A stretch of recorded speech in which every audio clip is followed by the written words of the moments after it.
அம்மாவின் கதைகள். எலியின் திருமணம்.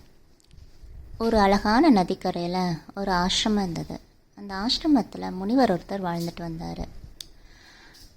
அவர் தவ வலிமை மிக்கவராகவும் எல்லா கலையும் கற்ற வித்வானாகவும் இருந்தார். ஒரு நாள் அவர் குளிச்சிட்ருக்கப்ப கையில் ஒரு எலி வந்து விழுந்தது.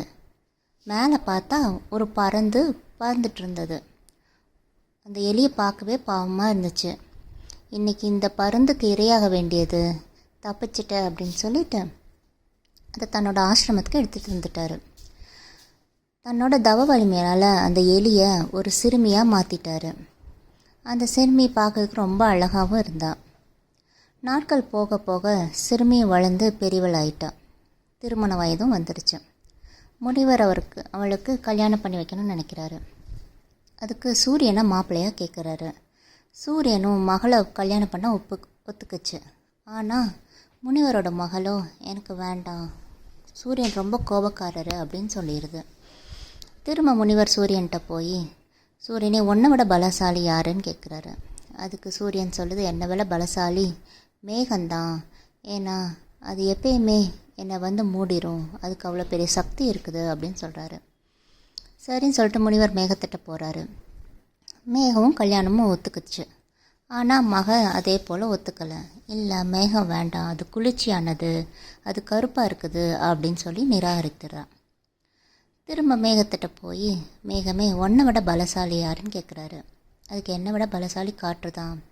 ஒரு சில நேரத்தில் காற்று என்னையவே மேகத்தையே பிரிய வச்சிரும் அப்படின்னு சொல்கிறாரு. அவரும் திரும்ப காற்றுட்ட போகாரு. காற்றை என் பொண்ணை கல்யாணம் பண்ண உனக்கு சம்மதமானு கேட்குறாரு. காற்றும் சம்மதம் சொல்லிடுச்சு. ஆனால் முனிவரோட பொண்ணு காற்றையும் வேணான்னு சொல்லுது. இல்லை, காற்று வேணாம், அது ஒரு இடத்துலையே இருக்காது அப்படின்னு சொல்லி நிராகரித்துடுறான். அப்புறம் காற்றுட்ட முனிவர் போகிறாரு. முனிவரே காற்றுட்டையும் கேட்குறாரு, உன்னை விட பலசாலி வேறு யார் இருக்கா அப்படின்னு கேட்டதுக்கு, என்னை விட பலசாலி இந்த பெரிய மழை தான். எவ்வளோ காற்றடிச்சாலும் அது நடுவில் இருந்துச்சுன்னா அது என்னையவே தாக்காது அப்படின்னு சொல்கிறாரு. சரின்னு சொல்லிட்டு மலைக்கிட்ட போகிறாரு. மலையே உன்னை விட பலசாலி யார் இருக்கான்னு கேட்குறாரு. என்னை விட பலசாலி எலிதான். நான் எவ்வளவோ கடமையாக இருந்தாலும் என்னை ஓட்டை போட்டு தொலைவு போட்டு உள்ளே வந்துடும் அப்படின்னு சொல்கிறாரு. சரி, முனிவரும் எலிராஜா கிட்டே போகிறாரு. எலிராஜாவே, என் பொண்ணை கல்யாணம் பண்ண சம்மதமானு கேட்குறாரு. எலிராஜாவும் சம்மதம் சொல்லிடுறாரு. இதை வீட்டில் வந்து சொன்னேன்னா மகளுக்கு ஒரே குஷி. நான் எலிராஜாவே கல்யாணம் பண்ணிக்கிறேன் முனிவரே அப்படின்னு சொல்கிறான். சரின்னு சொன்னேன்னா அப்போ தான் முனிவருக்கு புரியுது, நான் எப்படி தான் ஒரு எலியை நம்ம ஒரு மனுஷ ரூபத்தில் மாற்றினாலும் கூட அது நிஜமாக தன்னோட உருவத்தில் எலி தான். அதனால் எலிக்கு எலி தான் பிடிக்குன்றது அவருக்கு அப்போ தான் புரியுது. அதே மாதிரி தன்னோட மகளை திரும்பவும் எலியாக மாற்றிட்டு எலிராஜாவுக்கு கல்யாணம் பண்ணி வச்சிடுறாரு.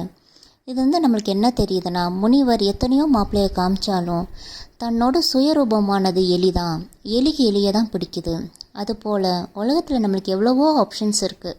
நம்ம எல்லா ஆப்ஷன்ஸையும் நம்மளோடது நினைக்கக்கூடாது. நம்மளுக்கு எது நல்லா வரும், நம்மளுக்கு எதுக்கு எவ்வளோ தகுதியானவங்க அப்படின்றத நம்ம ஆராய்ந்து நம்மளுக்கு தேவையானதை கரெக்டாக நம்ம சூஸ் பண்ணோன்னா நம்ம வாழ்க்கையே நல்லாயிருக்கும். இதுதான் இந்த கதையோட முடிவு.